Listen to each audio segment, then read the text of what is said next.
రాబోతున్నాడు. ఇక్కడ మీదుట గొప్ప సాక్ష్యములను దేవుడు నిలబెట్టబోతున్నాడు. ఎలా వచ్చారో నా దేవుడు మెండైన దీవెన చేత మిమ్మల్ని పంపబోతున్నాడు. సురక్షితంగా మీ గృహాలకు మిమ్మల్ని దేవుడు చేర్చబోతున్నాడు.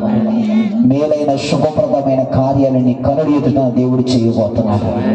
యేసుక్రీస్తు నామములో ఈ ప్రార్థన అడిగి వేడుచున్నాము తండ్రి. నా ప్రాణమా యెహోవాను సన్నిధించు, నా అంతరంగం సమస్తమా ఆయన పరిశుద్ధ నామమును సన్నిధించు. నా ప్రాణమా యెహోవాను సన్నిధించుము, ఆయన చేసిన ఉపకారములలో దేనిని మరొకము. ఆమేన్. తండ్రి యొక్కయు కుమారుని యొక్కయు పరిశుద్ధాత్మ యొక్క అన్యోన్యత, ఆయన ప్రసన్నత, ఆయన సన్నిధికి ఏకీభవించి వచ్చిన మనతో, ఎంతవరకు యూట్యూబ్లో ఆన్లైన్లో వీక్షించిన వారితో, మరలా జరగబోయే సంపూర్ణ రాత్రి